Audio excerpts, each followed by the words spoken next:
match is now officially a Judy Bagwell on a forklift match. I can see my fantasy, I'm so consumed in bed. What I see takes over me, I'm blind beyond repair. We have a Oh my logo God! now. Isn't that just beautiful? That we have a logo? Oh my goodness! Wow. Yeah. I'm sorry it took me so fucking long. Thank you, Kiki-chan on Twitch. Absolutely. Thank you. Thank you. You did an excellent job on that. You did an excellent Logo job in the corner too. That's all her. She designed right there. all of this phenomenal work. I'm sure Clint will put a name up on the screen at some point so you guys can get a hold of her for future projects. Yeah, absolutely. She was phenomenal. I loved working with her. She's done so many logos and everything for me, and I can't recommend her enough. I'm just getting her fucking Twitch shit up here if I can find it. Is that it? Absolutely phenomenal job. And she live streams making your logos too. That was super cool. I'm walking through Target and everybody's like, what are you doing?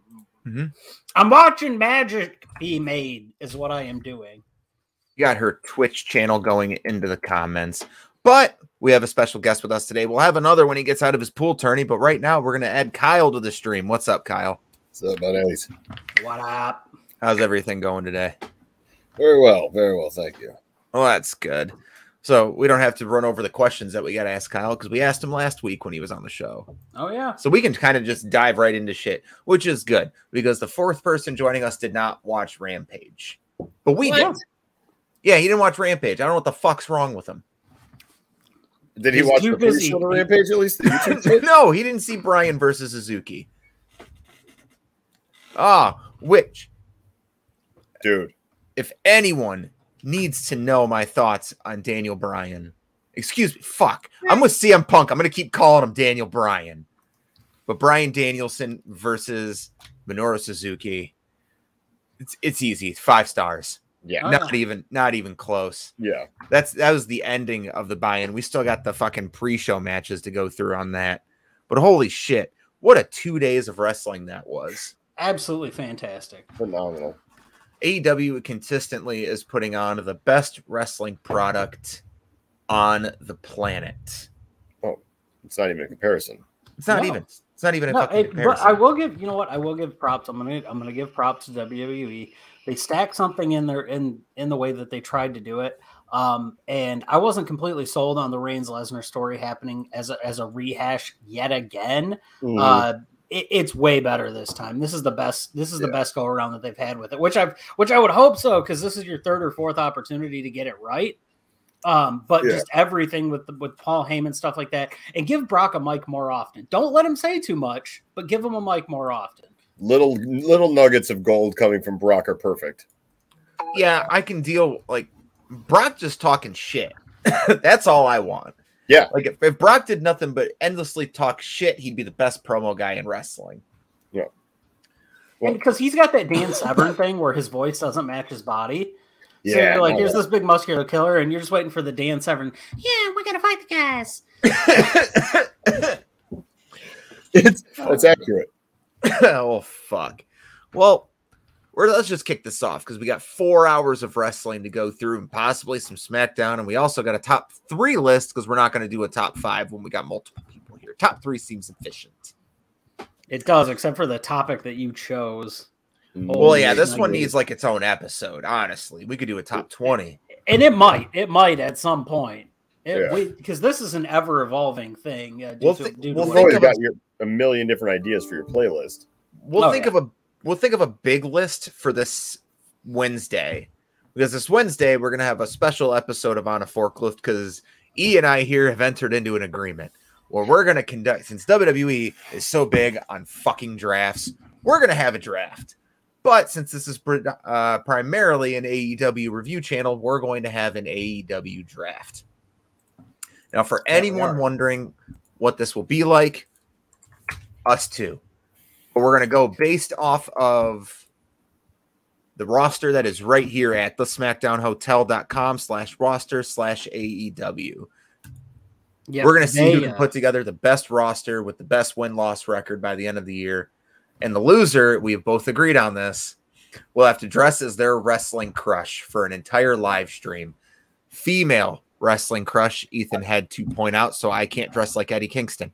Yeah, which is unfortunate because we actually know Eddie Kingston. For legal reasons, that's a joke, but we have never seen this human and Eddie Kingston in the same room together. It's the Batman complex option here. So that being said, good luck, motherfucker, really but I'm taking you down.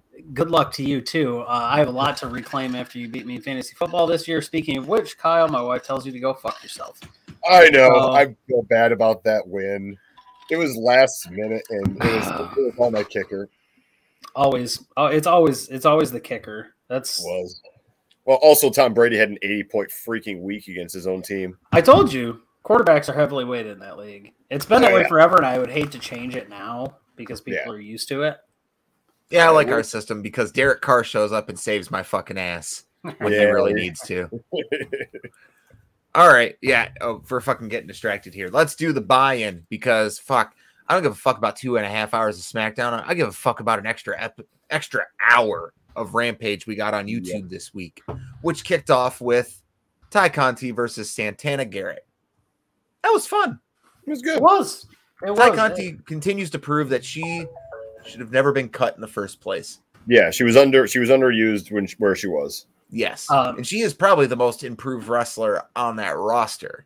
Yeah, if we're being real with one another. Well, because when she was when she was where she wasn't nearly as she didn't look as smooth. No. But then again, all the matches I ever saw her in, she was just pretty much jobbing out. She maybe won 1 or 2 matches in NXT, but here in AEW, she's an established fucking star. God, people love her. Yeah, she's fucking great. She's got a great knee finish. She types the fucking crowd up. She's consistently talking to them. It's great. It's great shit. And she continued, can I really tell you what happened in this match? No. I'll be real here. All the blood flow was going right to my dick in preparation for Suzuki versus Danielson. If we're being real. I was there. She got the DDT and got the win. I'm just glad. Just throwing this out there. She's a real good draft pick here, Ethan. Oh no, she is. She's riding a high on that. Trust me. You're not. Unless it's for a title, she's not losing. I don't know. Serena Deeb. I don't know. No, fucking okay. We went over this when we reviewed it. The second they brought out that trophy and then Sheeta came out, we were like, oh, she's getting fucking starched. Yeah, you knew she was. Yeah. She got starched and then a heel turn happened on her. Which there was confrontation between them. We'll get to it. Because Sheeta's not done. No. Not even anywhere close. So speaking of Serena Deeb, though, everybody else caught the Punk drop? What a nice head of hair. Yeah. That was good. Punk's gonna be great when he's a full play-by-play commentator. I like when people acknowledge the past. Like, there's no reason that wrestling's so full of lore and full of history. Yeah, and too often different companies try to avoid acknowledging the past. I think there's a good way to honor or acknowledge the past without absolutely living in it. Can you hear me now? Oh, we can hear you. It's just that you're coming through a little staticky, my guy. Oh, okay. Let me try something. But that's okay. Because what I can do is I can talk about how dumb this Men of the Year and America Top Team shit is. I was hyped on it at the beginning because I was like, oh my God, you're going to bring in Jorge Masvidal, Andre Arlovski, Junior Dos Santos. I'm fucking creaming my jeans. That was the fucking stacked roster of UFC in between 2010 and 2015. You're going to involve them in wrestling? Hell yes.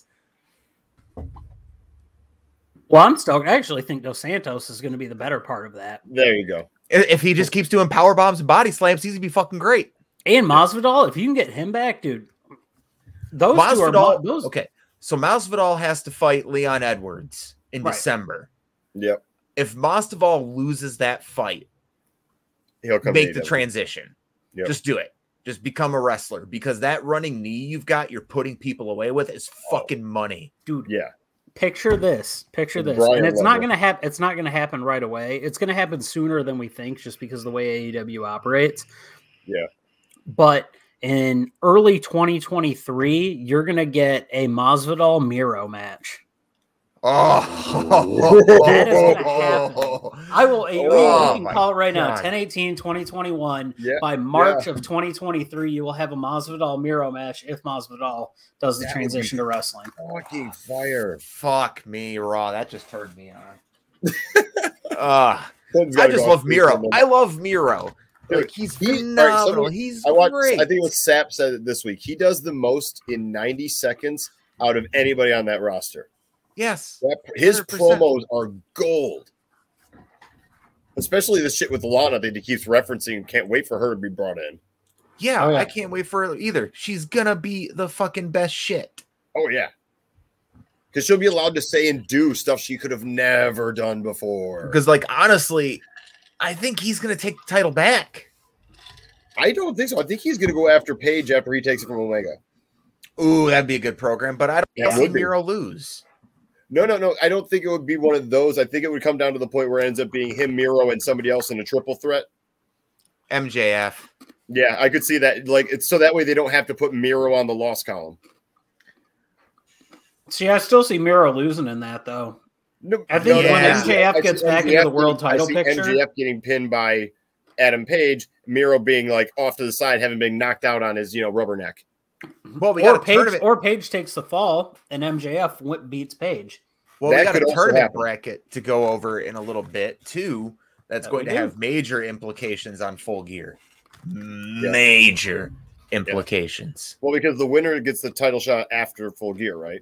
Yeah, which will probably be the Winner is Coming show, because that was like their next to the Brody Lee tribute show. I think that was their biggest Dynamite. Yeah, it was their comeback show. That might have been the biggest Dynamite. Sting debuted. Omega won the title on that. Yeah, it just in terms of the matches and stuff weren't. I mean, the Omega winning the title was big and good. Yeah. The matches weren't like the biggest thing in the world, but as implications of storytelling and setting everything else up, that was probably the biggest biggest card. It changed a lot. Yeah, it was impactful as far as a night goes.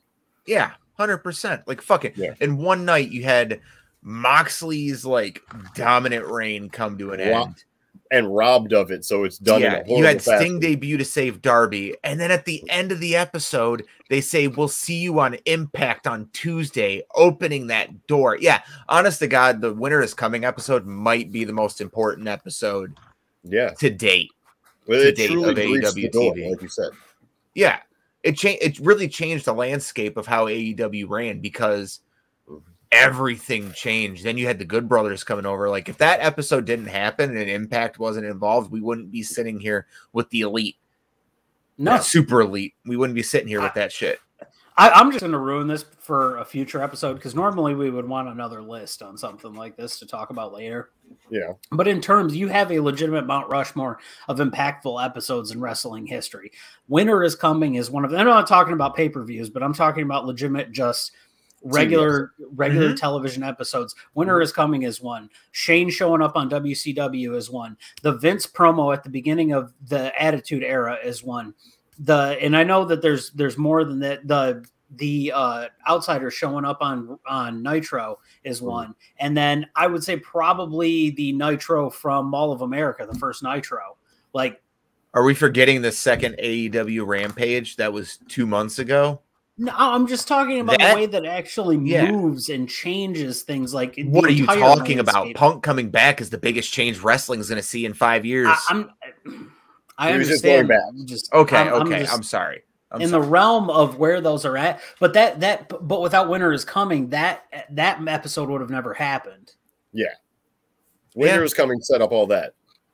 Yeah, it set up and everything as far as just how big they drew leading up to the inception of Rampage. You know what I mean? I mean, they had a year and a half to build up to adding that second show, just to add in these extra big stars to have more storylines. Yeah. I get that. I get that. I'm just like, he's mentioned of all this shit. I'm just like, where the fuck is I think in retrospect, we might look back on that and there's episodes that don't mean jack shit. I think looking back on it, actually, other than that promo of Vince doing the whole Attitude Era thing, I think the Attitude Era sucks. Was good at the time, but arguably for in-ring work, it was the worst in wrestling history. It was you can go back and watch the old catch stuff. No, the Attitude Era sucked. Like, were there great characters? Yeah, there were great characters. Were there some good matches? Let me ask you this. Can you name a match from the Attitude Era that didn't have a stipulation attached to it? No. No. Because that's what it was. It was a fucking stunt show. Like, don't get me wrong. Do not get me wrong. Shane McMahon versus Kurt Angle in that street fight is one of my favorite matches of all time.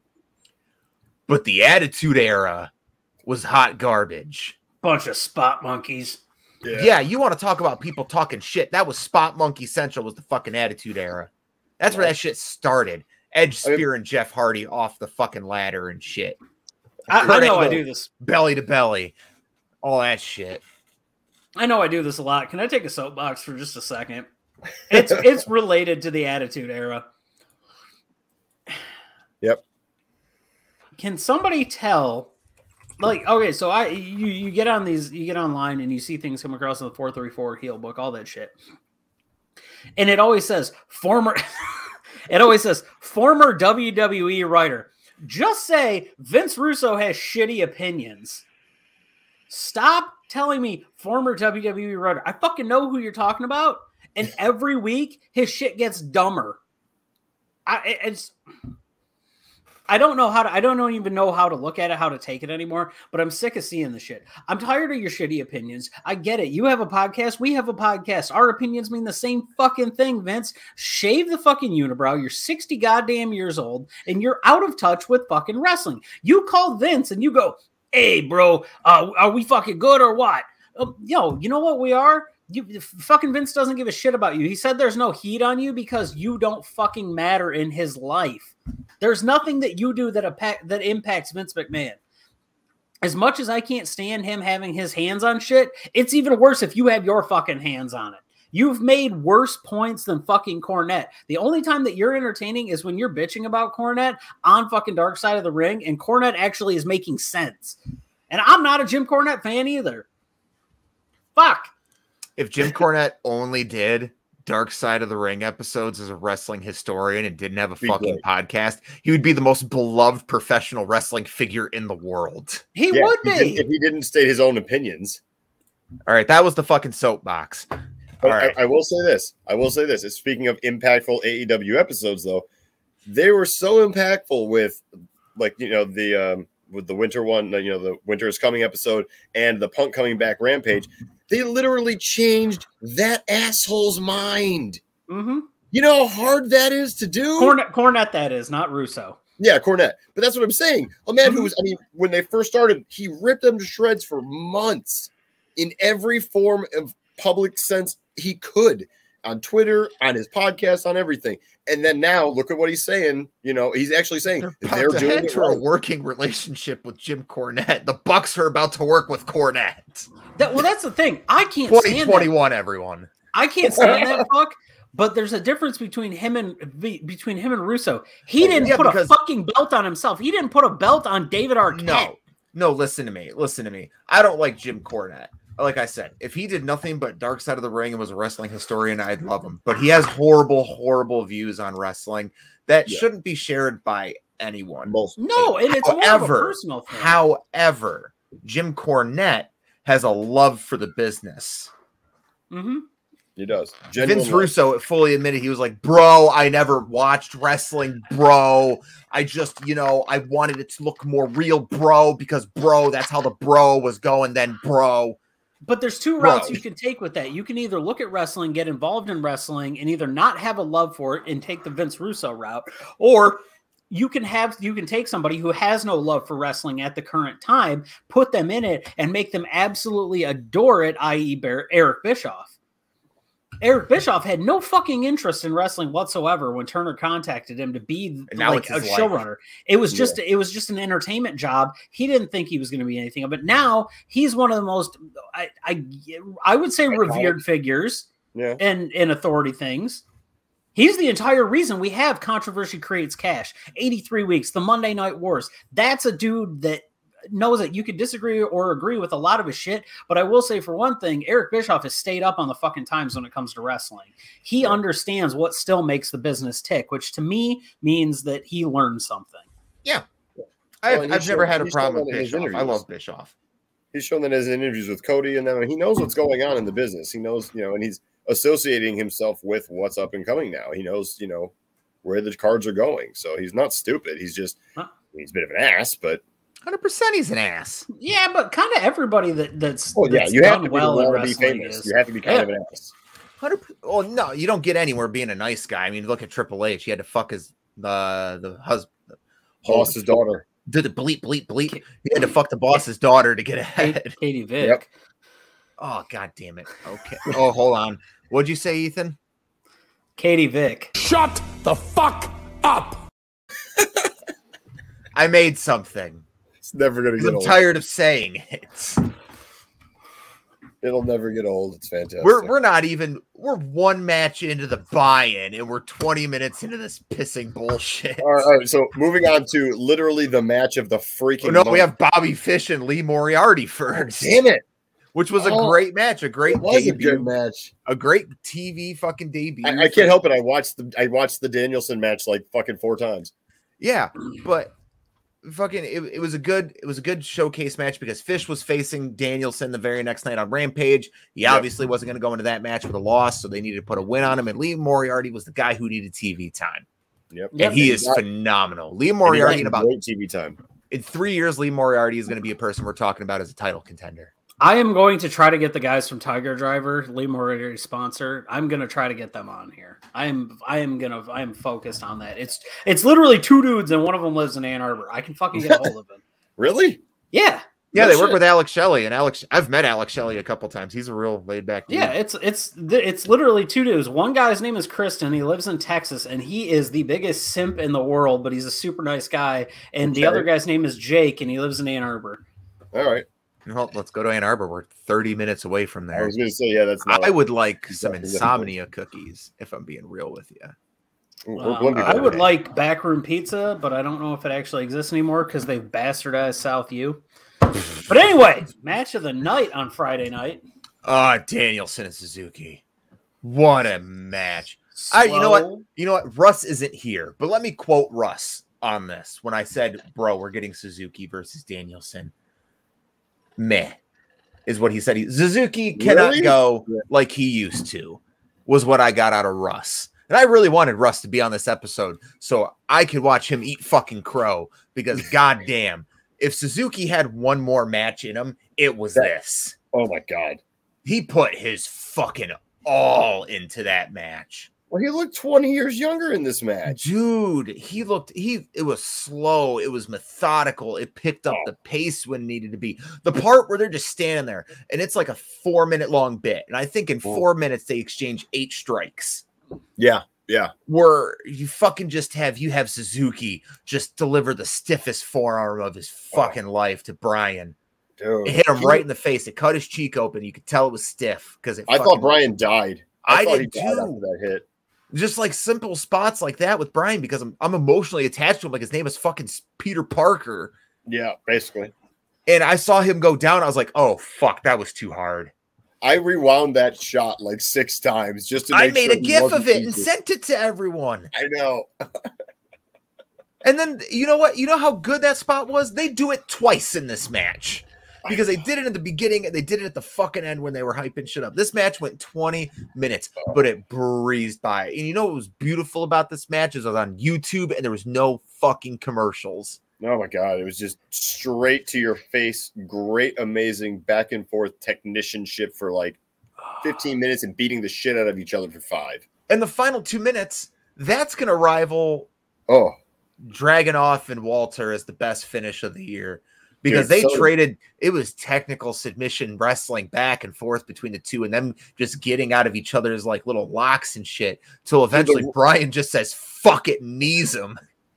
The roll throughs that Suzuki did, he rolled out of like 3 submission holds of Brian's. Bro, if I moved like that, I'd be fucking paralyzed. And this guy's 52. 52 fucking years old pulling this shit off. Wow. And look at him. I mean, you look at him, he's not in like the best shape either. He's just knows what he's doing, and he knows his body control. But he's always been that way. He's done like this. He's had this like, I'm gonna maintain this level of like gym, like I don't even know how to say it, like rec league basketball player dad bod. But I'm going to be the scariest fucking person you've ever seen. There's 3 people I wouldn't want to fuck with ever. Eddie Kingston, Minoru Suzuki, and Kevin Owens. Kevin Owens just strikes me as the type of prick who would kill me. Yeah. Back in the day, I would have said Perry Saturn. I would still say John Moxley. I would not want to fuck with Moxley. No, he's got a kid now. He doesn't sleep. Just because he had a bad day or his daughter cried that morning. Oh, fuck. Also, I was going to say, Russ could eat his crow though too, but he's probably stoked because the Flyers are up 6-1 on Seattle right now. So yeah, he actually just messaged me. He was talking about the ratings for SmackDown versus Rampage because there was a key demo there that he was freaking out about.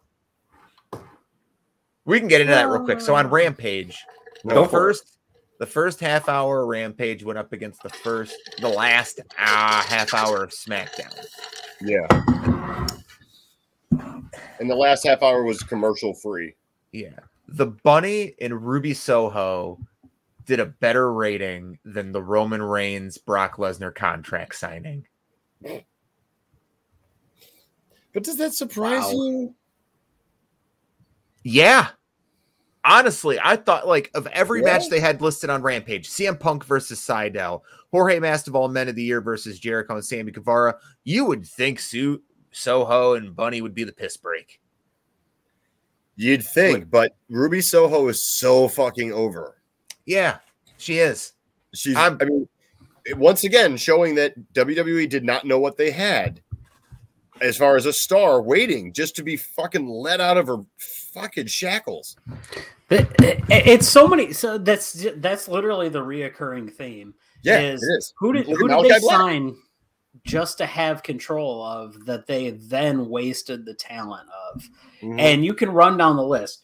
I'm not even going to say they signed Miro to waste his talent. They signed him. They thought there was going to be something there. And you know what? If you don't give people some kind of creative control, they're just gonna leave. But Ruby, just a tie. It's actually mostly it's honestly a lot of women wrestlers. Malachi Black.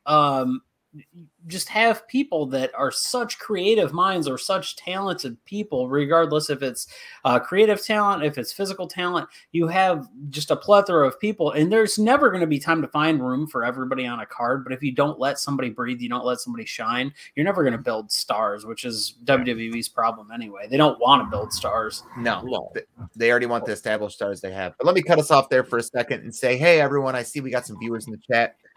Sound off in the comment section. We'd love to hear from you. We want to hear about what your thoughts are on all things wrestling, because this is a community. It is a enlightenment group, if you will, for the forward-thinking person. I give you this. You get this. Hold on, wait, shut up. Let me just fix this. Yeah, just let me do this. Okay, go ahead and say what you got to say. Okay. Oh, I was doing the tick that I give you this, you get this. We give you trade things. You give me questions, I give you suggestions. That's all I got. Yeah, we just want to build a nice wrestling community of people that come together and just talk, smoke weed, drink beer, and talk shit. That's what we do. And if you're Tim, not that you know it, Tim, but if you're Tim, you know what this says. It's an inside joke that neither one of you are going to get, but it's okay. Because I hope somebody watches this and understands. Shut the fuck up!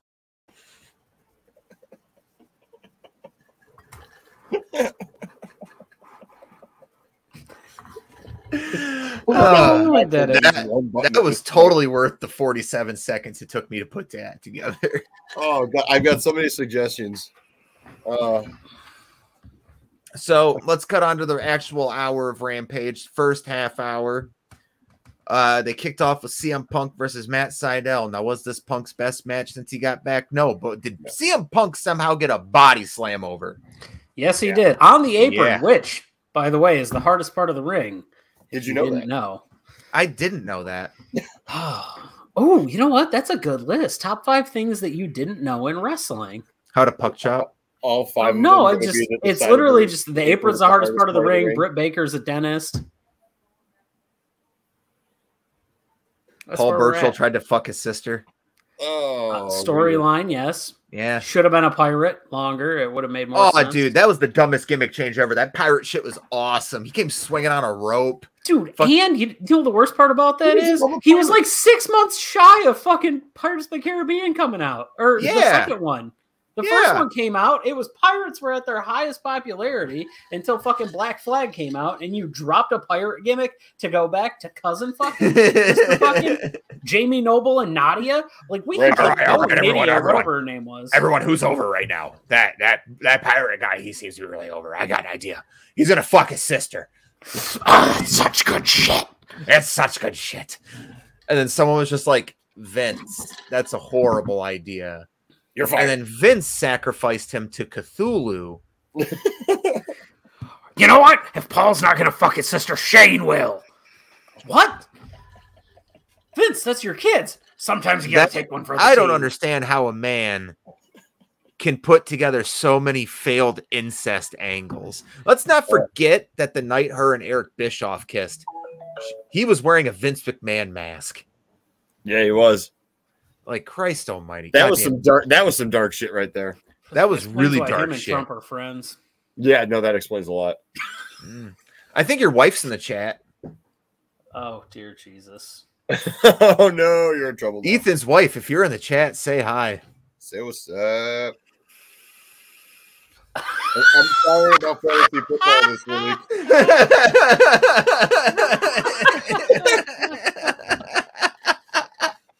It took me 5 minutes, too many, to make a fucking password for this website just to talk shit on a podcast being shot in my own house. I love that. Dude, you like the best. Just cracks me up. Oh man. How did you not have vows at your wedding for that woman? I don't. Why do you put me on the spot for this question? Moving on. So yeah, CM Punk defeated Matt Seidel. Man, that's a bad idea.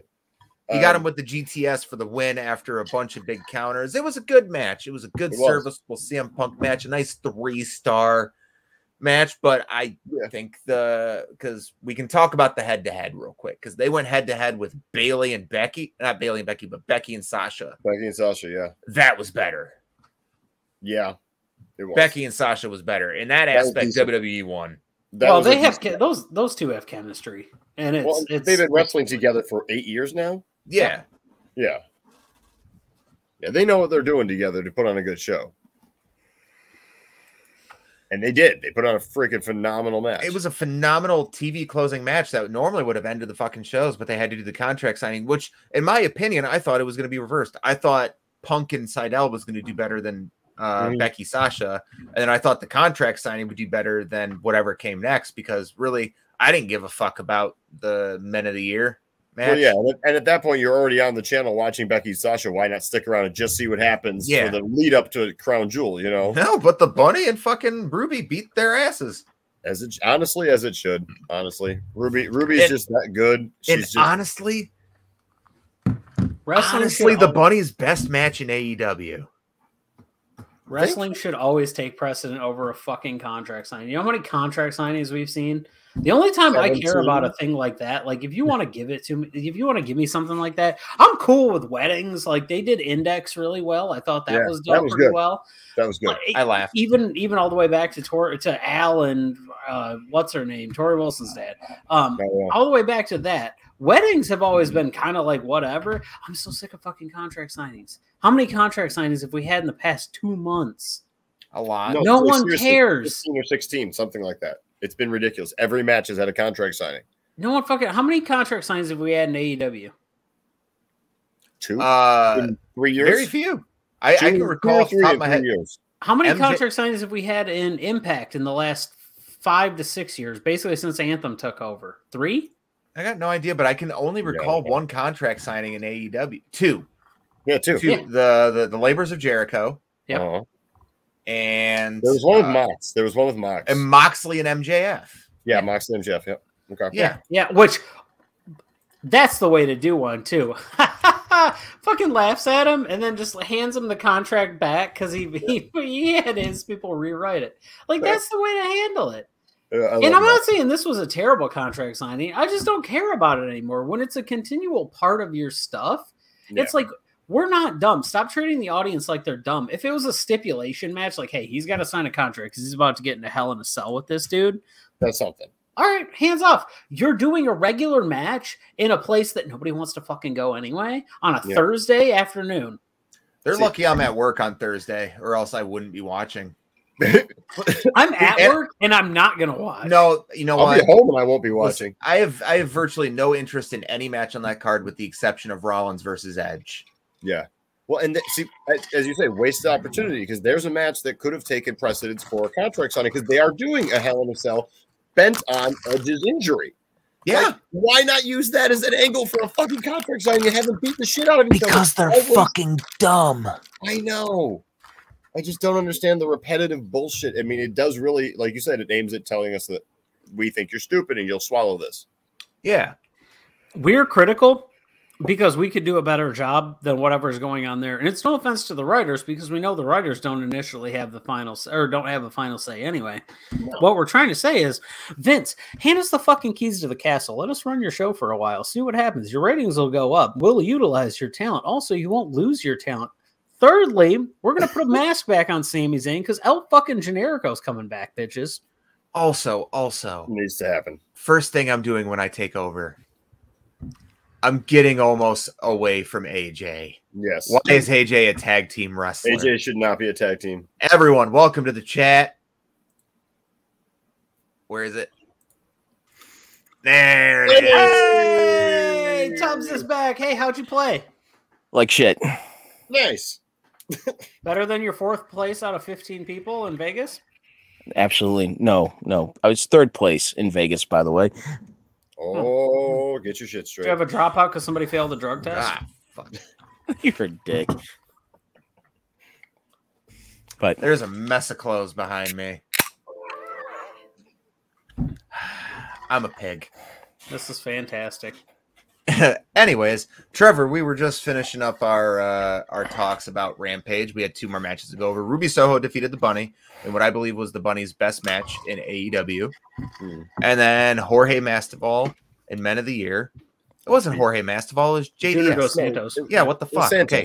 Yeah, JDS in Men of the Year defeated Chris Jericho, Sammy Guevara, and Jake Hager. So shocking to me, the crowd was hot as fuck for this match. They really were. They did not like Top Team. I think it's mostly because everybody wanted to hear Dan Lambert shut the fuck up. Dude, he's the most annoying frontman ever. His voice is like nails on a chalkboard. Yeah. The only good thing that he had on his entire promo that I actually did like is when he pointed out to Sammy Guevara and he was like, "Well, Junior, you're the only one that has a title around here, so you must be the only one that can have some pull to make a match happen." I'm like, okay, you know what? That makes sense. Like, that's about it. But then he follows it up with, "Jake Hager, you got the biggest head on anybody I've ever seen. What are we, fucking 3? Yeah. My 2.5-year-old daughter can insult you better than that, and she'll hit you where it hurts. She got bit by a fucking ghost last night." So that's the kind of shit she comes up with. And Dan Lambert's like, "Hey, your head's big." Dude, your daughter just had to look at me and go away, and it broke my fucking heart. I know. Ouch. She just looked at me. She was on her tablet, and she turned her face away and went, "Go away." And I went, "Okay, honey, bye-bye." First off, learn your lesson. You interrupted a 2.5-year-old on a tablet. You're fucking stupid. Fuck that. I'm Uncle Clinton. I'm important. I don't care. Vlad and Nikki. It's not her fault. She's not watching Spider-Man. It doesn't mean anything. Dude, my brother's kid, my nephew is too. If he's coloring or he's watching Blue's Clues and I interrupt, I might as well not exist. I get it. Well, don't be a fucko. Yeah. Anyways, moving on. Yes. So yeah, that match ended when Jorge Masvidal got involved again. It was just a bunch of name calling, and then the Inner Circle reunited, right? Yep. Yeah. Yeah. Or Ortiz and help me out. Ortiz, Santana. Yep. All of them. Oh, We now have to put demon traps around the house because this kid is fucking around with the supernatural. She hangs around you, me, Ethan, and Kevin all the time, and all we do is talk about spooky shit. You know what? While my wife is in the chat, can we pause 1 second and please take a look at what she's left for us? She plans on leaving these weekly. Did you know when mating lobsters pee on each other? My coworkers, who, if they see this, I hope they do, have discovered that there is a pair of them that have a mutual bondage of golden showers. So they talk about this at work, and I am just absolutely flabbergasted. That's almost like the. Hey TikTok Sam, can you make the fact? Can you make the fact about wrestling? She will make the fact about whatever she wants, and you damn well know that. I'm kind of happy to know that fact. That's just funny. Okay, so we're all on TikTok, right? We all scroll through it and shit. Yeah, there's that one dude where he'll just interrupt a video and he'll just like say something like a chick will be like, beard, dad bod. He'll be like, I've never felt more triggered. Anyways, did you know? And he'll just give you a fact. That is Justin_danger_Nunley. Yeah, that guy's my favorite thing. If I watch any video for longer than 5 seconds and he doesn't pop up to give me some fact, I'm pissed. Or Super Hugo Grande is his other thing. Which you can find Clinton at PK Batman on TikTok. He's got roughly 5,000 followers. If we get him to 6969, he'll delete the fucking page. Hell yeah, I will. I will have made it. You can find me at eHubbard1991. I'm not funny. I'll follow Clinton. No, you're not. That might be the funniest thing you've ever said. No, the funniest one from him was, "It's time to ruin my best friend's day." It was the whole thing about you see, that was funny the first time, but I've had that happen legitimately every day. I don't even of my life TikTok since that I've shit known anymore. him. I just call him. Yeah, no, but that shit was funny. Hold on a second. Ethan's breaking out his Specs Howard voice. Hey, everybody, welcome to Forklift Podcast. Oh, God. All right, so that was Ethan, everybody. Fuck that noise. That never needs to happen again. Yeah, that won't happen. That's called puking, and I was just going to say, it sounded like you were eating your own tongue. Or if you've ever listened to the riff between 7 and 11 at night, Screaming Scott. Yep. Same fucking thing. Yeah. Yeah, fuck, we got to stop getting, okay, fucking, we're done getting distracted. Are we moving on to actual Dynamite now? We're gonna move on to Dynamite now because if we don't, we're gonna be here for 3 fucking hours. And our buddy Russ said, I'm not gonna be on tonight. And the first message I sent Ethan, I was like, the good news, we're not gonna run 3 hours tonight. Bad news. The nice part is we can blow through most of Dynamite because it wasn't a bad episode, but there wasn't anything astounding. There's one match I'm going to talk in great fucking detail about. It might be my soapbox because there's one. You know what? In fact, we're going to do that right fucking now. All right, everyone, let me on my soapbox. Yeah. Welcome to the fucking soapbox. There is one thing that AEW does better than any other company in the world right now. It's their 6-man tag team matches. Their 6-man tag matches. If I see one, I don't care who the fuck is in it. I'm so fucking excited for it. Like tonight, we're going to skip a few matches. We'll get back to them because we've already decided we could talk about whatever the fuck we want. The Super Click versus the Dark Order. The Dark Order consisted of Evil Uno, Reynolds, and Silver. And my God, was everything perfect in this match? No. Did I laugh during this match? Yes. Was there amazing shit that happened during this match? Did it have one of the best spots of the year not involving any wrestling? Yes. And that was when Silver and Reynolds kissed Adam Cole on the cheek and he freaked the fuck out because it wasn't the Bucks. Gold. Oh my God. Do you have that dialed up? I think we can put that up because it's not. No, because I already got a fucking DMCA warning from last week's episode about it. So I think we can use images though after that. Yeah, you just get images. Yes, I can get the image up. Well, that's what I'm saying. You have the image dialed up. If you can get that, put that up because that's fantastic. That image was gold. He just looks freaked out because I can't. That whole match is fantastic. But here's the thing: I will watch any match Johnny Hungy is in. He's the best right now. Dude, that little bowling ball of a human being is a badass. He is an English bulldog anthropomorphized. Yeah. He's just like, I'm trying to think. Do you remember those Stretch Armstrong things when you were a kid? Yes, he is literally built like that. Before you stretch him. He looks like one of those before you stretch him. Wow, damn. Well, so we're all over here on Friday night or on Saturday night, and Clinton tells Kevin, he goes, yeah, he's known as the wrestler that can eat the most roast beef sandwiches. Kevin does this thing where he just goes, the fuck do you know that? And it's just this valid question. Clinton just replies to him and just has one of these moments where he's like, "Oh fuck, don't you know that?" Yeah, that is common knowledge in most wrestling circles, sir. I don't understand. I'm not wrong at all. I don't understand what the fucking beef is here. The beef is Arby's, obviously. Where's the beef? Give me 1 second. Looking for this fucking thing. Oh god, don't go into a Brian voice. Brian, if you're out there, don't let him go into your voice. I'm trying to find the photo. You guys keep talking while I look for this shit. Sweet, Meg, Brian, Peter, give me your keys. You drunk? Hey, you guys see where I parked my car? I hate you. I thought I broke Clinton this weekend too. He sat on me and I said, "Bro, get off me! I got a case of the ligma." What the? All right, so I found the photo. Here we go.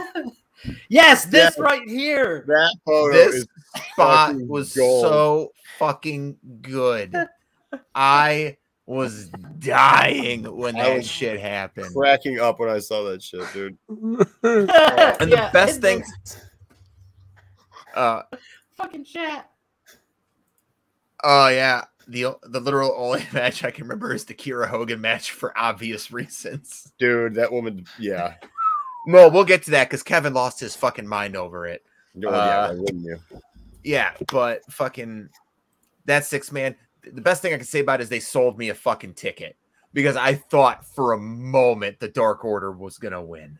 Yeah, I was like biting my knuckle. I was sitting there, my date sitting right next to me. She's trying to show me some shit, and I'm completely neglecting her at this point because this match is so fucking awesome. She's just like on her phone. I'm just like, wow, what a spot. Wow. So I couldn't have set a worse expectation of what to expect around me than that. All I can think is the fucking Vine guy. Would you look at that? Would you look at that? Would you look at that? That was me that entire match. Look at that. Oh, what a spot. Look at that. Oh, that was me for fucking however long it was, 15 pissing minutes. Trevor, what was that? That was me coughing. That was Trevor trying drive not to hack his lung up. Fuck me. God damn it. I hate everyone in this chat right now. Oh, come on. You love me and you know it. I'm all right. It's all right. We opened the show with Malachi Black versus Dante Martin. Oh, dude, that match. So what did I say last week? What did I say last week? One of my dream spots was those two jumping off the ropes and colliding. It was so close. I thought it was going to happen. But then it was just, he jumped off and was power bombed mid attempting to do a Hurricane Rana, which was amazing. Yeah. I was honestly expecting to see him go for his like lion salt type backflip and then him get black mass in the middle of air, kind of like a la Ricochet and fucking Adam Cole. Yeah, I was waiting for that. Mm-hmm. No, they saved it till later, but he still got black mass right in the face. Oh, yeah, and that was a definitive finish. Like, he was down for 20 seconds before Malachi even made it over to make the pin. Fucking Leo Rush's face said it all. It was hysterical. Oh, yeah, but foreshadowing for AEW, which they do so fucking well, did you see him at the end? He turns around and gives him kind of the nod at the end, which is the first person he's done anything like respectful to in the entire effing company. Yeah, because you know what? He didn't talk shit about Malachi at all. He just was just like, yeah, I just want to fight someone. Okay, I'll fight you. And he went back down. And that was he came right at him and said, this is what I need, and that's it. Like, yeah. I appreciated it. Yeah. No, it was a good match. And it put both of them a little more over. Yeah, because you weren't gonna Dante Martin wasn't gonna lose anything from losing this match. All he had nothing to lose but all to gain from this match. Yeah, everybody knew going into this match he was going to lose that match, but yeah, it was going to be an incredible freaking match because those two together are dude. Give Dante 6-7 months to come back and those two have a second match, it's going to be freaking ridiculous. No, but we're getting a third Cody match instead. I don't know why. Well, next week's episode will be on Monday again because we're going to have Russ on. And Russ has told me he has thoughts on it because he wants to wait until this whole thing's finished. If they go one more match outside of this third one, they're entering WWE levels of rematch shit, and I'm over it. Yes. I'm already over them having a third match right now. Okay, hear me out, though. This is what I think's going to happen. I'm not... Your mic again. Your mic again. I put it in the chat, bro. Anyways, while we're waiting for him to finish, after the match, they cut to the back, and it was Jurassic Express getting interviewed. I think Kenny, Adam Cole, and the Bucks all attacked him, and they put Luchasaurus through a table with the power bomb that they couldn't hit last week. Yeah. Yeah. And I do like the fact that they did call out the fact that they kicked him right in the beanbag. Yeah, they did. They're really good at callbacks. Is that better? Yeah, they are. Okay, cool. Yeah.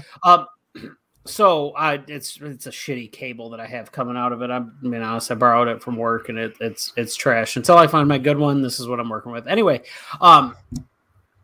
the whole Cody thing, because we obviously saw the vignette and whatnot that followed with that. What the fuck was that? I don't know. But I'm telling you what, when he bounced back at the ropes and Arn was standing there, I just wanted Arn to pull a gun and put it to his head.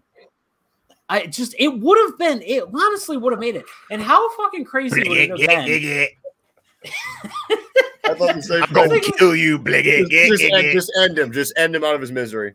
No. Think about this. He bounces. He comes back to the rope. He stops real quick. It cuts over to Arn. I'm talking Glock, Ruger, doesn't fucking matter. Put whatever in his hand that he wants to roll with. Personally, I think Arn carries a revolver. That's just me.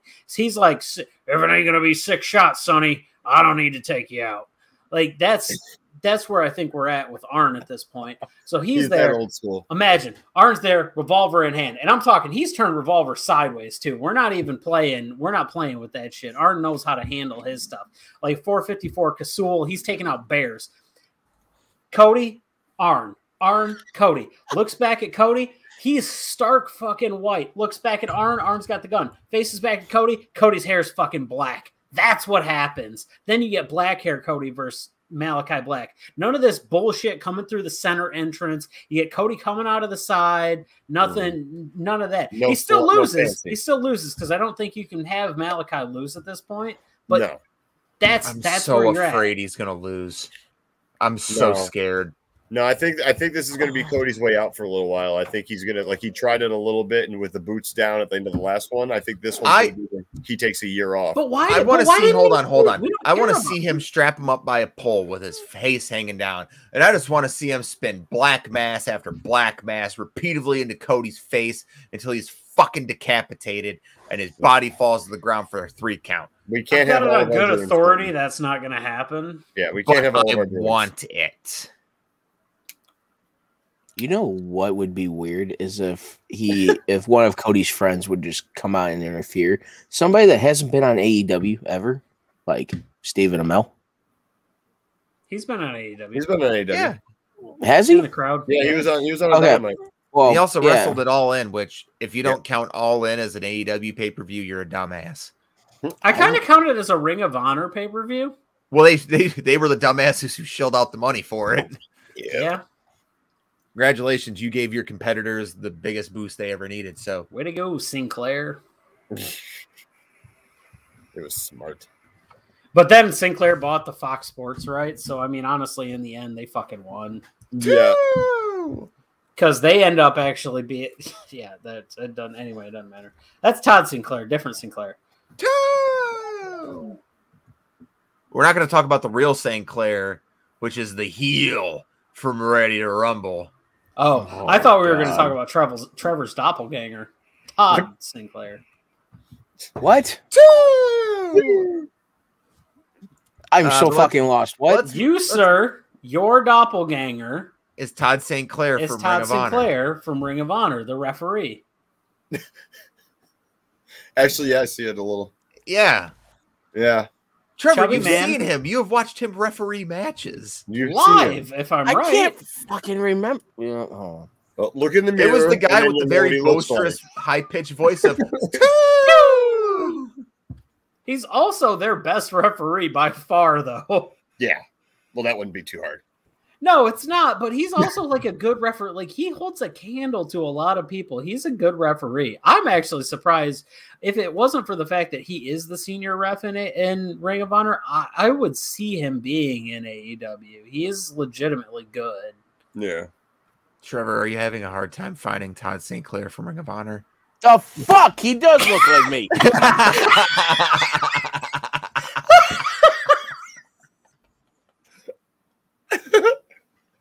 I get compared to every big motherfucker. It's like, okay, let's just.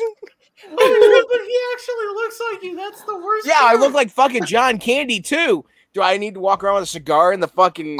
Stop! First off, why don't you walk start around with a cigar? Planes, trains, and automobiles around Christmas time, then yes. Oh my fucking Lord! I play in a polka band out of Milwaukee, Wisconsin. I don't even know if it's Milwaukee, but wherever the fuck he plays in, but still. That was Home Alone. It's somewhere in the Mideast. No. Home Alone's different. No, Home Alone, Chicago. No, that is the Home Alone's that is the polka band because she flies into the different airport. Sorry for. Oh, that's right. No, yeah. Oh, you're good. God damn, I haven't seen that part. Oh, Jesus Christ! All right. Anywho, on top of that, so what was the other? Fuck, I'm sorry, that broke me. Kiera Hogan. Oh, hold on. We had the AAA Tag Team Championships next. Oh, you mean where it was Las Superanas versus Lucha Bros. Go to giant frogs. Okay. Spoiler alert. It was FTR. And they pulled some bullshit. Oh, I don't care. That match was great. It was a good match. And FTR, they just like I like to see a new title change. Like a surprise title change on a Saturday night. That's cool. I like that shit. It was a nice, fast-paced match. There were times I didn't think FTR could keep up, but they were doing a very, very serviceable job. Yeah, surprisingly against them. Side note, it's so fucking that's fast. a lot of talk coming from a man that's fast tracking his way to Arn Anderson. I'm stoned and also dyslexic, so I read that as best as I could.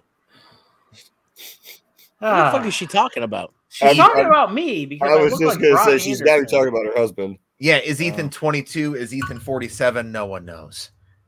You are that vague age. Oh, you got no. We're not really doing yet to know that you're over 40. So we're not really doing our audio only listeners a service here. It's Gus Polinski, the Polka King of Chicago, or something like that. Yeah. Polka King of Sheboygan? Was it Sheboygan? Oh my god, that makes sense. But we're derailed. Okay, so FTR, your new AAA tag Polka team King. No, it's just Polka King of the Midwest. Okay, shut the fuck up. That's the first time you've seen it. I forget. I can't believe that's the third fucking time I've had to use that tonight. E. Oh, well, I went for the trifecta and it worked. You're not done. We still got another half hour left. Well, this is going to be going for another 45 minutes. All right, let's just run through this and we're just going to say good or great. No. We got to get to Kiera Hogan because my wife has thoughts in the fucking comments over here, apparently. All right. Jesus Christ. I want to hear these thoughts. All right. I mean, all right, so John Moxley. So hold on. John Moxley squashed Wheeler Yuta. That was sad. Yeah. Unfortunate. Wheeler Yuta's pants were the real winner of that match, though. Sheeta attacked Deeb during an interview. Yep. Yeah. Then we had the Super Click match. Then we had the MJF promo. I think I was smoking a cigarette when this happened. What? The MJF promo? Yeah. So E, you're gonna have to help me out. Oh no! This is when Darby didn't show up. Okay. Darby didn't show up. Sting and he boops Wardlow in the head with a baseball bat. No, but the best part is MJF threw Wardlow into the Sting baseball bat. So this is just yet another push towards the Wardlow fucking up MJF, which I cannot wait for him to just beat the shit out of him. And how bad MJF is a little chicken shit. Also, it's a given. That's character. But if you ever need a reminder of how tall Sting is, Sting and Wardlow are the same fucking height. I can't believe it's only the third time. love how much your wife loves me. Yeah, are Sting and Wardlow the same height? Really? Yeah. Yeah. Holy shit! Yeah. Sting's like 6'3", 6'4". Yeah. Wow. Yeah. I guess you forget just because of the makeup and the shirts and the jacket. You also forget too because he was going up against guys in WCW that were 6'5", 6'6", like DDP and Hogan and Nash at Hall 6'10". and all those guys, yeah, Scott Hall was tall. Scott Hall's 6'6". Yeah, he's huge. Yeah, it just you forget about that. Yeah, he was, and he was around the same height as most of them. Yeah, because back then he was big. He was a big guy then. Oh yeah. Sting was massive. He also never surfed though. No, never surfed. And he's the only wrestler I know that hung out with RoboCop. You know what? You're not wrong about that. Speaking of which, if you have not seen it yet, Movies That Made Us has a RoboCop episode. Oh yeah. Oh, so have any of you listened to the podcast? How Did This Get Made? No. So it's two of the guys from the League. It's Rafi and the bald guy, the dentist. Paul Scheer. Yeah, Paul Scheer and Rafi, the guy who played him. Dude, they just review horrible movies and rip them to shreds. You know what? What is this called? How Did This Get Made? How did this get made? It's phenomenal. I'm gonna have to listen to that because I listen to shit at work all day. Okay, Paul Scheer, Jason Mantzoukas. Okay, I'm game on that. Listen to the episode on Geostorm. You will laugh your ass off for 45 minutes. 275 plus 274 mini. So I'll start from the beginning and just listen to it during work. That's what happened. Let's cut ahead because we got Anna Jay having an interview, and then Britt Baker called them. Yeah. Your wife would let us have for a hot minute. Your wife would let us have 2 fucking shows a week if we didn't run 3 fucking hours. Fuck! It's all fun. Well, we're close to we're close to the end of Dynamite, so let's just get to this part. Penelope Ford versus Kiera Hogan. My God, did our buddy Kevin have a fucking stroke? Well, dude, so there's a moment in this match. Hotness versus hotness. Well, okay, so here's the deal. There's a moment in this match where everything up to this point is head on view, and in a moment, you saw this, and then Kevin sees this from the backside, just a turn and a curve, and he just. I thought Sam was going to have to pick his jaw up off the floor and just rubber band it to his head. He was like, "My God." I can't even equate to what Kevin is. When you see a guy with a Penta mask on, that's Kevin. Like, he'll be here at some point. He'll have a Penta mask on. Don't worry about it. He runs a cult for government reasons. He can't be seen on camera. I'm sorry. It's not a cult. It's an Enlightenment society. For the forward-thinking person. Yes. Anyway, he absolutely fell in love with Kiera Hogan. And then we had to break his heart that she's a lesbian. Yeah. She doesn't. With Diamante. But you know what, though? You know what, though? As Clinton has pointed out before, lesbians love Kevin. Yeah. He really just finds a way. Yeah. So love will find a way. That's why your wife loves him. Probably.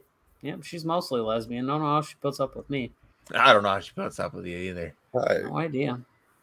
But it was a good match. It wasn't a good match. It was okay. They was both had serviceable. spots, but Penelope Ford got the win with the Muda lock, which was awesome. That was the best looking move of the whole match. Yeah. Well, they're giving her a big push. She's very athletic, but she still doesn't have the personality. It kills me. She'll get it one day. She has no mic skills. I hope so.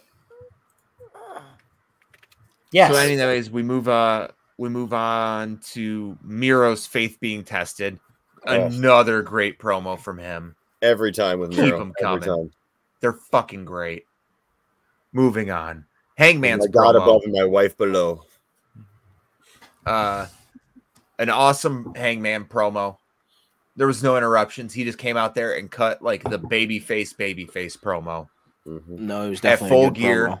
At full gear, he's going to give us his blood, his sweat, his tears, and cowboy shit. Probably some semen.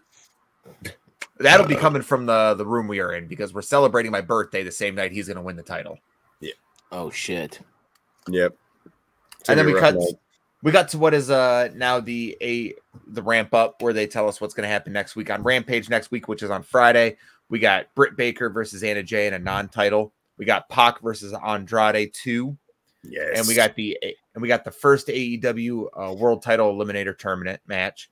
And then next week on Dynamite, which is on Saturday, we have Cody versus Malachi. Yeah. And we have 2 AEW World Title Eliminator Tournament matches. Wow. Nothing with CM Punk or Bryan Danielson. He'll be there. Brian. Brian Danielson will be there. He's going to be in one of the matches because they announced him for the. And Tony actually talked about Tony Khan actually talked about this. He said that Punk wrestles on Rampage because it brings the viewers. It's a brilliant move from just a booking standpoint to actually admit that you literally only have a dude wrestle on one night because he brings viewers in. To me, that's while it's telegraphing your move, at the same time you're recognizing what's good for your business.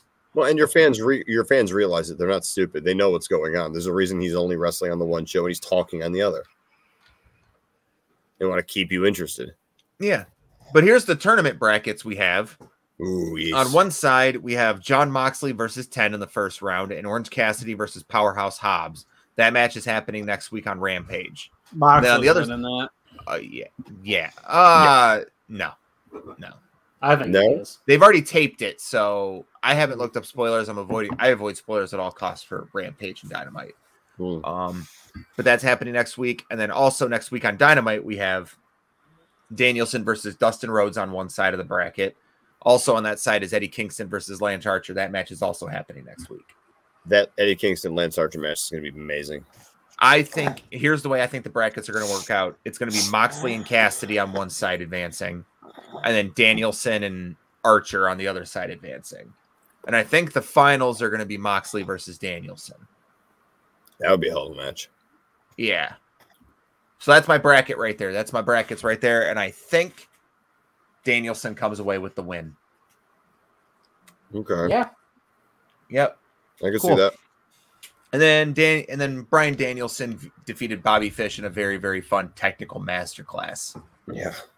I don't think Bryan has won a match with the same move. No, twice with the running knee. Who'd he pin with the running knee twice? Suzuki. Yep. Last move on Suzuki was a running knee. Mm-hmm.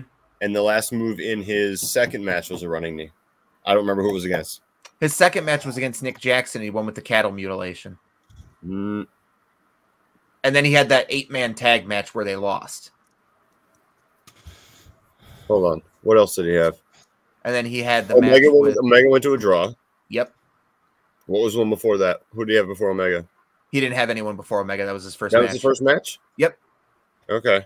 He's only had, I think, 4 or 5 matches now. Oh, I thought he had 2 with the running knee. All right. No. He beat Bobby Fish with a heel hook. Oh, that was... Yeah, okay. Yep. And that concludes Dynamite. Now, move on to the fun part. I know Ethan's been ready for this. Everyone, we're going to count down our top 3 entrance songs of all time. I have so many. We're not doing honorable mentions. Top I have 3. to do one. Nope. Give Top 3 only. Nope. Nope. One. Sam, what's the ruling here? Your wife makes the ruling. Anyway, I'm saying just one honorable. Nope. Nope, because we're going to save it for later. I just want one. Your wife is going to be the definitive. Why do you rob me of happiness? Now, question. That's her job. Does it have to? Shut the fuck up. Every time. Every time. 4. Number 4. 4. All right, we're going to start this. Since this was Tubbs's idea, Tubbs, you're going to give us the first one. All right. Well, Who's your number 3? Number 3. Now, this is why I was asking. Does it have to do with current, or can I pick anything? All time. Steiner Brothers, WCW. Okay. Mm-hmm. Kyle. Oh man, it's a tough one. So, I'm just it's obvious. I'm going to go with Cult of Personality.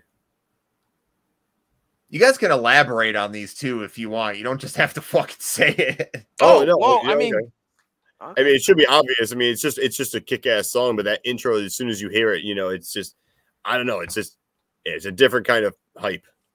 Okay. What in the fuck are you doing? I'm just happy. Can I be happy for a change? Sure. Ethan, you're number 3. No honorable mentions. Your wife's. Yeah. Well, it's bullshit because you know what my honorable mention is. And now we'll never know.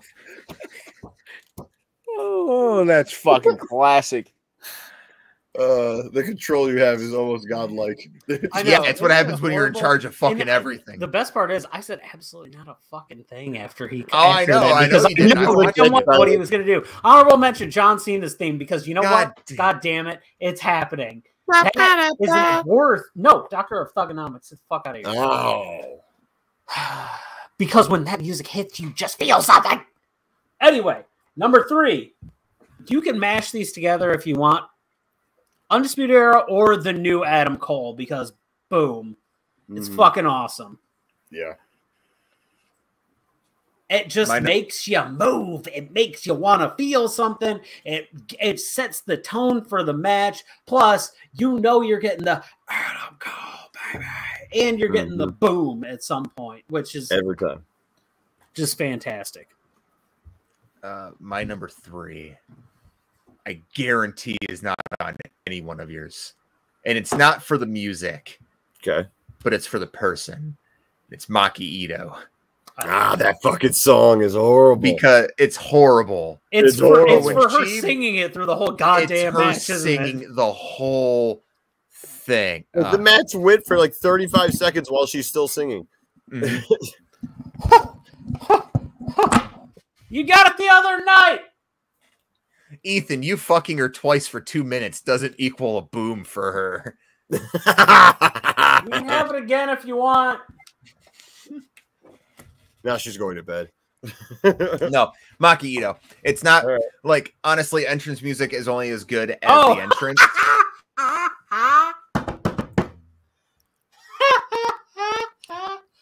Anyways, talking about Adam Cole. That's cool. Hey, look, if you could pull him, go for it. So yeah, it's not always about the fucking music. The music can suck, but it's the person coming out to it. Maki Ito is the funniest entrance I've ever seen, and I love it. Trevor, number 2. Did you just wake up from a nap? This was you. I was gonna say no. He's being yelled at or yelled to. Kyle, number 2. Shayna Baszler. Oh fuck yeah, that entrance slaps. Dude, that bass line is fucking killer, dude. It's a killer entrance theme. I think it's highly underrated. Dude, it's one of the best ones. I'm super glad they didn't change it when she went to main roster like they do everybody fucking else's. Yeah, fuck. Whose theme? My God. Shayna Baszler. Oh, okay. Yeah. Well, now that I'm back. Yeah, go ahead. You're second. You skipped it. Second for me would have to be Bullet Club. Just when you hear that theme, it's like you know shit's about to happen. That shit's hype as fuck. I shot human, I shot him with my gun. Yeah. Ethan, number 2. I know you were probably assuming this was going to be my number 1. My number 1 will not shock Clinton. It might shock the other 2. Number 2, though, Shinsuke Nakamura, Rising Sun, not the wrapped over one. I do like that one. The original. His heel, Static. but just the conventional. Yeah. Absolutely love it. It's a banger. You can play it at any time if you need to wake up in the morning. It's a great alarm song. If you need to get hyped midday, it's also a great alarm song. Yep. There you go. Static-a-thon. Oh, that's just static. You need to get hype at any time. That is a fantastic song to get hyped to. That's all I got for that. Fuck, I hate saying this because it's so bad, but I fucking love it. Everyone hates it. Everyone hates this song, but for some reason, this Uncle Kracker sounding fucking song is amazing. Because you're dealing with the X Factor. Oh, I hate you. God, I did everything I ever wanted, and I'll never get that back. That theme was so I know shit. you hate X Factor, but you don't have to look at me like that. I don't know what it is. I don't know what it is. It's a oh my god. Maybe it was the times. Must have been. It's that fucking intro singing. That's it. That's it. You can cut the rest of the song, but that alone right there. I'm here for your obscure choices. Trevor. All right. You're number one. Numero uno. Well, now hold on. So I technically had 2 tied for number 1. No, number 1. No honorables. You have fucking I Ethan already did broke the Trevor. rule. It was We his thing. fought him. Go for It's it, your Trevor. wife who said no honorables. I know, but Fine. Trevor has an honorable, and this was his. Oh thing, my so God, I feel just like do he it. can have All right, do your top and your honorable. The honorable would have been glorious. Bobby Roode. God damn you! Is that your number 1? No, it's gonna be my honorable actually. What But part of no honorables do you guys not understand? His We wife's don't give a shit about the rules. I'm having his wife beat the shit out of him tonight. On you Wednesday, state he the will have a rules. black You eye. change them. all right, but Man my plans, God laughs. Go ahead. actual number 1. Sorry. Go with your actual number 1. My actual number 1 is Hollywood Hulk Hogan, the Jimi Hendrix. It's just bow, bow, bow, Slight bow, return. bow. That's Yeah, it. look at the Clinton's not a fan. I know he's not a fan, okay, but he remembers that goddamn Only theme. because Just it's a little racist. Yeah, a little bit. All right, well, I don't even know the damn name of it, but my favorite one, and this is just because when I was a kid, he was my favorite wrestler. What got me into wrestling was Ultimate Warrior's theme. That As much as I hate him, it's a banger. that It's a theme, banger. dude. It just as soon as it starts going, you just want to just some Beavis and Butthead type shit. Yeah, literally just. All right, Ethan, what's your number 1? You absolutely. Actually, I'm intrigued. What do you think my number 1 is? Clinton specifically. Just tell me. I'm No. I want one guess from you. I'm tired for this One shit, guess from man. you. Eddie Kingston. Nope. Just close Bailey. your eyes. Nope. Just close your Oh. eyes. Christian's theme. Fucking know it. Every time I make a creative Okay. wrestler on a game, if Christian's theme's available, it's getting to be that. I fucking love that. It's a badass theme. And I'll fight people on this because I know it wasn't like a released song like Metalingus was. If you wanted to go with the 2 of them, but it's better than Edge's theme. I'll fight people. I have no problem. All right. Does anyone really need to wonder what my favorite theme song of all time is? Really? Does anyone need to wonder? I'm actually curious. I don't know. Oh, it's called Personality. No. Not even a fucking contest. It's Maven. Yeah. He asked me before this. He goes, top 3. And I was like, Maven. Maven's my number 1. That's why it's the theme song of this channel. I couldn't think of a better theme to describe a bunch of fuckos sitting around talking about wrestling than Maven's theme. I love it. Ah, fuck. Oh, Jesus. So then we go into this part of the little broadcast where we tell you our recommended match of the week. Now, I'm going to throw this out there. No one say Suzuki Bryan because we're all thinking it. Okay. So, E, you start. Oh, dear Jesus. I have to think of it. So do you want something from this week or do you just want something in general? It can be any match. Any match you want to see, anyone should watch tonight.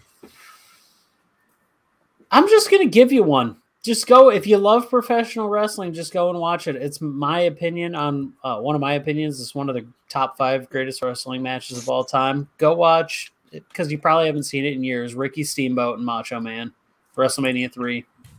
Just do it. Mm-hmm. It's the match that professional wrestling became more than just a sideshow, more than just an entertainment piece on television. Mm-hmm. Yeah, I agree with that. Are you looking at me? But anybody, go for it. Kyle, go for it. All right.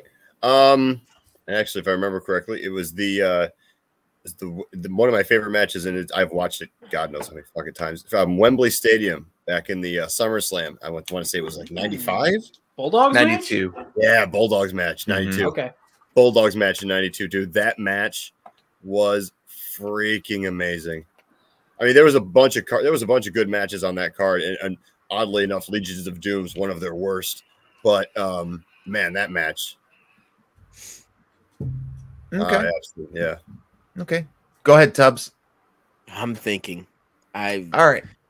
I'm just going to throw out this one just because out of the past 2 years, it's the most fun I can remember watching a wrestling match. Stadium Stampede 1. The Elite, I love that match. The Elite and Matt Hardy versus the Inner Circle. It was fun. It was funny. Match. It was exactly what we needed when the pandemic started. Yeah, it was just cheesy enough to be over. Yes, it was cheesy. It had the Matt Hardy going through every one of his phases moments when he was getting drowned. Yep, in the pool. It had Jericho challenging the play. Yep, Jericho challenging the play was fun. The 100-yard Northern Light suplex, Hangman and Omega finally rekindling their friendship over a drink at the bar after they beat Jake Hager's ass. Milk and whiskey, yeah. And one of the best one-wing angels you'll ever see in your fucking life. Holy shit. Stadium Stampede. It's from Double or Nothing 2020. I highly recommend to watch that match. If you're looking for something fun, lighthearted, and entertaining, that's going to be it.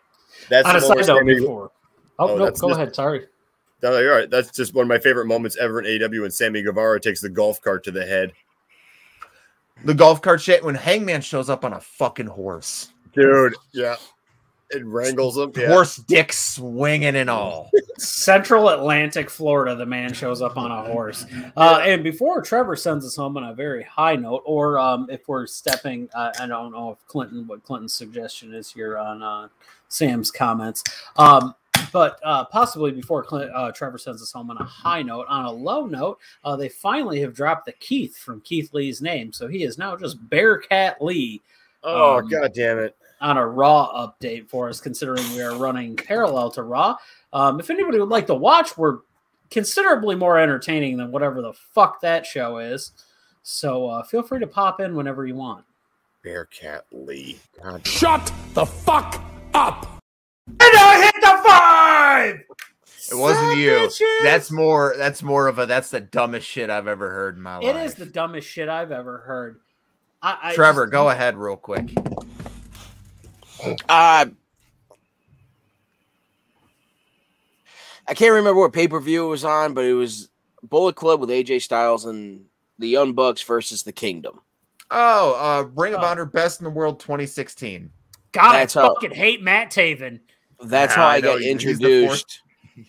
That's how I got introduced to the Young Bucks, AJ Styles, Bullet Club, and the Kingdom. And my undying love for six-man tags began.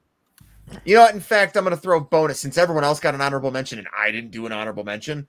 Here is an honorable mention match you can go back and watch. AR Fox teaming up with Rich Swann and Ricochet to take on Kevin Steen, Michael Elgin, and Brian Cage in the best six-man tag team match I've ever seen in my life. It was from PWG All-Star Weekend Night 2, I think. Let me check my DVDs. It's such a good match. He's having to go find the DVD. Yeah, I'm going to have to put it up on YouTube. I actually think you're right. I think it is Night 2. It's definitely All-Star Weekend.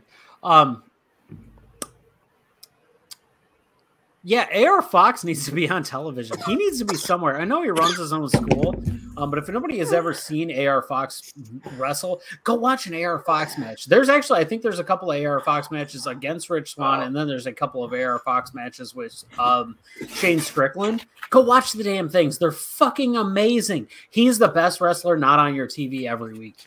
So I'm going to cover up the asshole's face, but it is from All-Star Weekend 9, Night 2. Because I got Night 1 here still, and I forgot that when you and I went to go see Impact Wrestling at Belleville's Diamondback, I got it signed by Rich Swann.